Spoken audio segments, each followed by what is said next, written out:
کوئی بھائی اگر بہن کویسچن کرنا چاہیں تو آپ کر لیں، ورنہ پھر کچھ کویسچنس عوام کی طرف سے میرے پاس محفوظ ہے، میں ان کو بیان کر لوں گا۔ جی قبلہ، میرا سوال یہ ہے کہ جس نے حج قران کرنا ہے وہ گیا یہاں سے طواف کر لیا، لیکن اسے ابھی یہ کنفرم نہیں تھا کہ اس کی جو مدینہ شریف میں حاضری ہے وہ حج سے پہلے ہے،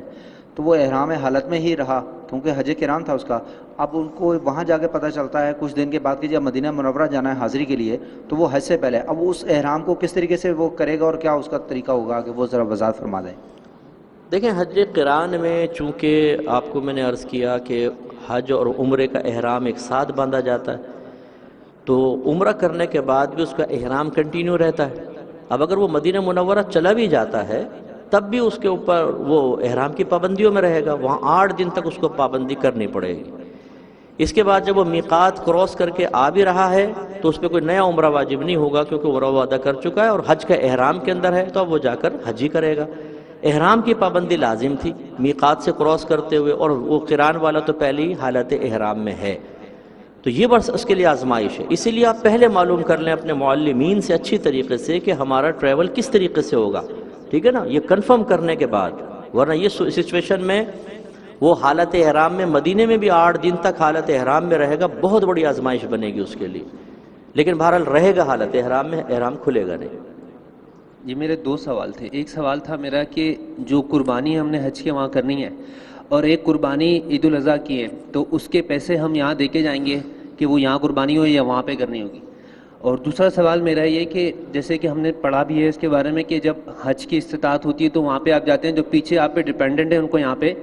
پیسے دے کے جانے پڑتے ہیں اس دورانیے کے، تو اگر کہ زکوٰۃ کے پیسے، لیٹ سپوز اگر میرے پاس ایک چھوٹا بھائی ہے تو زکوٰۃ کے پیسے میں کوشش کرتا ہوں اس کو دے دوں، تو وہ زکوٰۃ کے پیسے جو دے کے جائیں گے کیا وہی ڈیپینڈنٹ کا خرچہ ہو جائے گا یا وہ الگ سے دینے پڑیں گے؟ پہلے سیکنڈ کویسچن لے لیں، جو آپ کے ڈیپینڈنٹ ہیں جیسے خاص طور پہ بھائی وغیرہ، اس کو زکوٰۃ دے سکتے ہیں،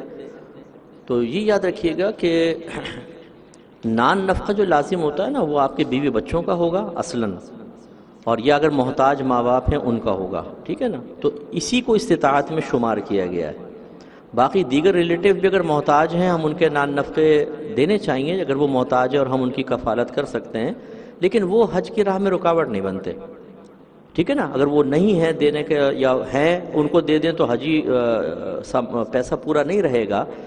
تو آپ کو حج کرنا ہوگا، کیونکہ وہ اصلاً آپ کے اوپر واجب نہیں ہے۔ آپ کے بھائی کا جو نان نفقہ ہے نا آپ کے والد کے اوپر ہے، آپ پر نہیں ہے اصلاً، ہاں والد کا انتقال ہو گیا لیکن پھر بھی اصلاً انہی پر تھا، تو اس لیے کوئی مسئلہ نہیں ہے۔ لیکن اب جیسے آپ خود کہہ رہے ہیں میں زکوٰۃ دے کر جاتا ہوں، تو زکوٰۃ اگر دے دی تو بس یہ سمجھ لیں خرچہ اسی کے اندر ہو گیا، اور اس میں آپ کو مزید کچھ نہیں کرنا ہے۔ دوسرا آپ نے کیا کویسچن کیا تھا؟ قربانی کا مسئلہ۔ یہ دیکھیں اس میں فتح عالمگیری میں تو ایسا ہی لکھا ہے کہ اگر جو حاجی ہوتا ہے وہ چاہے مکی ہی کیوں نہ ہو، اس پہ دوسری کوئی قربانی عید الاضحیٰ والی واجب نہیں ہوتی، لیکن جو اعلیٰ حضرت جیسے ہیں اور محتاط علماء نے یہی لکھا ہے کہ ایک تو اگر آپ حج قران یا حج تمتع کر رہے ہیں، ان دو پر حج کی شکرانے کے طور پہ قربانی واجب ہوتی ہے، چاہے یہ شرعی فقیر ہی کیوں نہ ہو، وہ تو کرنی ہوگی، ٹھیک ہے۔ اب دوسری قربانی جو ہے وہ جو عید الاضحیٰ والی ہے اس شخص پر لازم ہوگی جس میں قربانی کی شرائط پائے جائیں، مثال کے طور پہ مسلمان ہونا، عاقل ہونا، بالغ ہونا، پھر مالک نصاب ہونا، اتنا آپ کے پاس ضروریات زندگی سے زیادہ سامان یا سونا یا چاندی جو ہے وہ ہونا چاہیے جس سے آپ 52.5 تولہ چاندی خرید سکتے ہو، جو آج کل 45,000 50,000 لگا لیں آپ، تو اگر ایسا ہے تو پھر اس حاجی پر عید الاضحیٰ کی قربانی بھی واجب ہوگی۔ اور ایک اور شرط جو ہے وہ غیر مسافر ہو، مقیم ہو،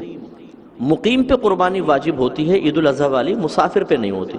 لہٰذا فرض کر لیں کہ اگر آپ مکہ المکرمہ میں ہیں اور 15 دن سے کم ٹھہرنے کی نیت ہے، اس طرح مدینے میں 15 دن سے کم ٹھہرنے کی نیت ہے، دونوں جگہ مسافر رہیں گے، عید الاضحیٰ والی قربانی واجب نہیں ہوگی۔ لیکن اگر آپ مکے میں زیادہ دن ٹھہرتے ہیں، 15 دن سے زائد، اور پھر وہ ایام قربانی آ جاتے ہیں، تو پھر آپ چاہے وہاں قربانی کر لیں چاہے پاکستان میں کر لیں، دونوں صحیح ہیں۔ ناظرین، اگر آپ ایسی ہی مزید ویڈیوز دیکھنا چاہتے ہیں تو ہمارا ARYQ کا چینل سبسکرائب کیجئے اور بیل آئیکن کا بٹن دبانا نہ بھولیے تاکہ آپ سے کوئی پسندیدہ پروگرام مس نہ ہو جائے۔